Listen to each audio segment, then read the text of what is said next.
मुझे लगा कि मैं कहूँ कि भाई ये इसका, मैंने लिखा भी वही कि नीरज जी ये सवाल उस लड़की से नहीं होना चाहिए, तो उसने जवाब दिया।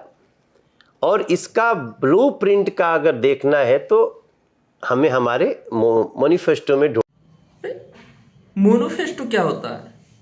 मैनिफेस्टो, मोनोफेस्टो, मोनोफेस्टो ढूंढना चाहिए, क्योंकि हमने उसमें दिया है, हमने वो सारी बातें की हैं। तो इसलिए मैंने कह दिया, आपने भी जवाब दे दिया, हम मिल गए। हाँ, मुलाकात हो गई। उसमें अच्छी बात आपने लिखी कि अब छोड़िए भाई साहब, मिलते हैं। हाँ, मैंने कहा तो हमने कहा एक नया दोस्त बनेगा अपना। हाँ, ये बात बिल्कुल ठीक है और हमें मिलते रहना भी चाहिए ताकि इस इंटरव्यू के बाद नहीं मिलने वाले मनोज तिवारी, उनकी इतनी बेइज्जती कर रहे हैं और फिर कह रहे हैं मिलते रहना चाहिए। मनोज तिवारी की वाट लगाने वाले हैं क्या? कि नए नए जावियों को हम समझ सकें।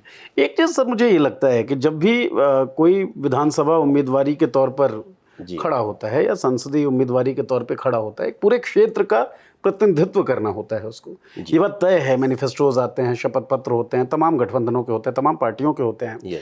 तो कम से कम जो प्रत्याशी है वो मैनिफेस्टो तो बहुत ठीक से पढ़ सकता है ना। नहीं पढ़ेंगे ना, बिल्कुल नहीं पढ़ेंगे। धर्म के नाम पे वोट मांगेंगे, नहीं पढ़ेंगे। लेकिन अपने अपने क्षेत्र के लिए तो उसका विजन होना चाहिए। उसने एक बहुत अच्छा जवाब दिया कि हमें बनने तो दीजिए, लेकिन बनाएंगे कैसे लोग जब? अरे भाई आप विजन बताइएगा, प्लान बताइएगा। हाँ, उसने कहा कि हम 5 साल में इसके पर काम करेंगे। उसने डिनाई नहीं किया।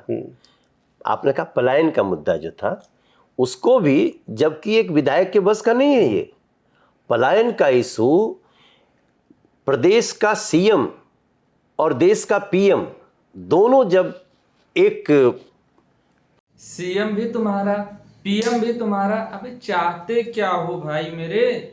सब तो तुम्हारे हैं। पलायन रोको, ट्रैक पे बात करेंगे तब इसकी समस्या का अंत होगा। उसमें बहुत सारी चीजें हैं। तो उसने ये नहीं डिनाई किया कि पलायन की समस्या नहीं है। उसने कहा कि यस, बट हम इस 5 साल में उस पर कुछ करेंगे। तो आप तो चुपे नहीं भैला तू और क्या करेंगे? विजन तो देना होगा। करेंगे। और सर सत्ता में जब होते हैं ना, तब आपको रिपोर्ट कार्ड देना होता है, तब आप नए वादों के साथ नहीं जा सकते। सत्ता में कौन है? एनडीए। अब एनडीए का प्रत्याशी भी कहेगा कि अगले 5 साल में करेंगे, तो भाई आपको बताना पड़ेगा पिछले 5 साल में क्या। हाँ, उनको चूंकि अभी वो पॉलिटिक्स में बिल्कुल नहीं थी। आज की डेट में पंजाब में मजदूर नहीं मिल रहे, आज की डेट में हरियाणा में मजदूर नहीं मिल रहे। हमारा ही राज्य है वहाँ पे बीजेपी का। आज बंगलोर, हैदराबाद, मुंबई, ये जो जगह है जहाँ हमारे बिहार के मजदूर जाते थे, मजदूर मजबूरी में जाते हैं। शौकिया तो नीरज झा भी जाके दिल्ली काम कर रहे हैं। नहीं, शौकिया नहीं, नीरज झा जब दिल्ली गए पढ़ाई के लिए इसलिए गए क्योंकि शिक्षण संस्थान नहीं थे। लेकिन नौकरी अभी तो अच्छी है ना। वो तो पढ़े लिखे तो जो दो तरह शिक्षण संस्थान भी नहीं है, बाहर गए पढ़ने के लिए, वहां से पढ़ाई किए, अब नौकरी भी नहीं है। अरे मनोज तिवारी, थोड़ा तो शर्म करो, क्या बोल रहे हैं? रहता तो कुछ नहीं है, खाली बीजेपी का झंडा पकड़ के चलते हो। कैटेगरी है। एक जो शौकिया जाएगा, वो हमारा अमेरिका में भी हमारे बिहार के बच्चे चला रहे हैं। दुनिया के कई देशों की अर्थव्यवस्था बिहार के बच्चों से चल रही है। टेक्नोलॉजी में इतने साउंड हैं, आईएएस, आईपीएस सर्विसेज।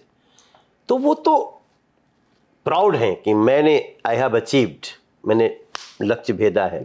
जो मजबूरी में गए ना, अब वो आ रहे हैं। आज पंजाब का डेटा देखिए, अब उनको नहीं मिलते हैं मजदूर। क्यों? मरीन ड्राइव बनेगा यहाँ, बख्तियारपुर का पुल बनेगा यहाँ, सिमरिया पुल बनेगा यहाँ, कोइलवर पुल बनेगा यहाँ, तो आदमी ये काम करेगा ना। सब बनेगा सर। बन गया, बनेगा नहीं, बन गया। तो फिर भी पलायन तो है ही। आपने भी पलायन इशू है। पलायन बहुत तेजी से घटा है। और पलायन जो हुआ था वो जंगल राज में हुआ था। नीरज झा जी, मेरे भाई, हम भी पलायन करने वाले हैं। 1996 में जब हम स्टार बने ना नीरज भैया, तो हमको भी डर लगता था। माँ बोलती थी 6 बजे के बाद मत आना बाबू, और मोहनिए सुध जी, हाँ ऐसे बोलती थी। हमने गाना गाया हुआ है, 97 में हमने गाना गाया था। जात पात के जहर फैलल उजरल जाता अपन बाग हो। पलायन कोशिश के कोई नहीं खे रोकत, कैसन आइल जंगल राज हो। जंगल राज खत्म हो गया सर? जंगल अगर राज, आप उस राज को जंगल राज कह ही रहे हैं तो हाँ, क्या वो खत्म हो गया? यस। दिन दहाड़े हत्या होती है। किसकी? दुलार चंद यादव मोकामा की बात कर रहा हूँ। ये तो पॉलिटिकल जो चुनाव है, इस चुनाव आयोग के हवाले बिहार है।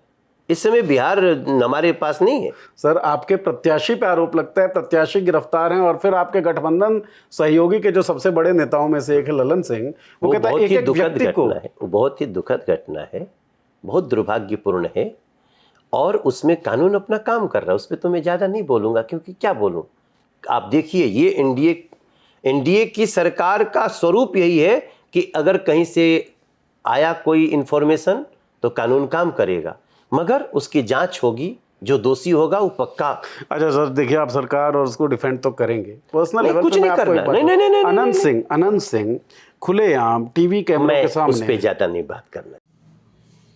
आ गए ना अपनी औकात पे, मैं नहीं जानता, मैं नहीं जानता। इतने देर से ज्ञान दे रहे हो, ये नहीं मालूम है तुमको?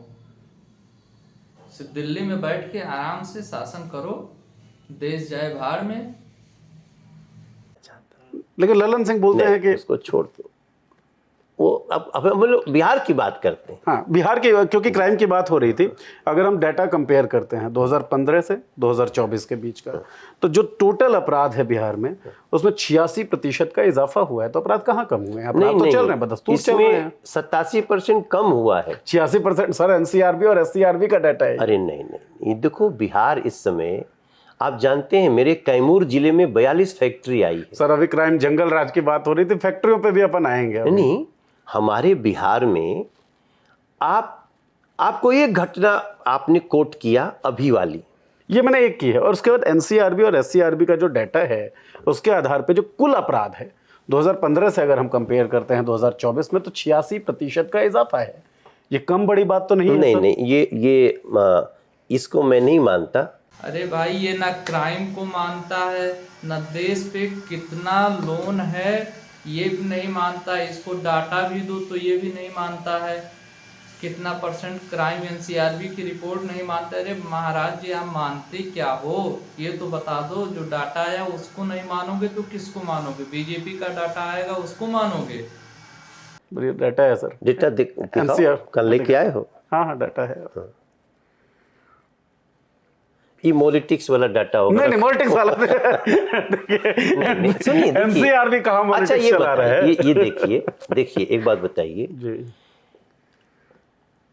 आप सड़कों का बनना डेवलपमेंट मानते हैं कि नहीं? केवल सड़कों का बनना ब्रिज का डेवलपमेंट नहीं है। केवल सड़कों का बनना डेवलपमेंट नहीं। डेवलपमेंट किसको कहते हैं? डेवलपमेंट इसको कहते हैं सर, जब हमारे बिहार की आबादी जो है वो 13 करोड़ है। डेवलपमेंट किसको कहते हैं? मैं वही बता रहा हूँ 13 करोड़ की आबादी में 8 करोड़ 25 लाख लोगों को मुफ्त राशन दिया जाता है। और देश के प्रधानमंत्री जब बिहार में आते हैं तो कहते हैं ये प्रधानमंत्री नरेंद्र मोदी का वरदान है लोगों के लिए। ये बीजेपी वरदान शब्द नेवर। सर बीजेपी बिहार का ऑफिशियल हैंडल पे पोस्टेड है, मैं आपको दिखाता हूँ सर। नहीं, वो कोई गलत पोस्ट कर देगा। प्रधानमंत्री ये लाइन नहीं बोल सकते, वो देश के प्रधान सेवक हैं नीरज भाई। मैं प्रधानमंत्री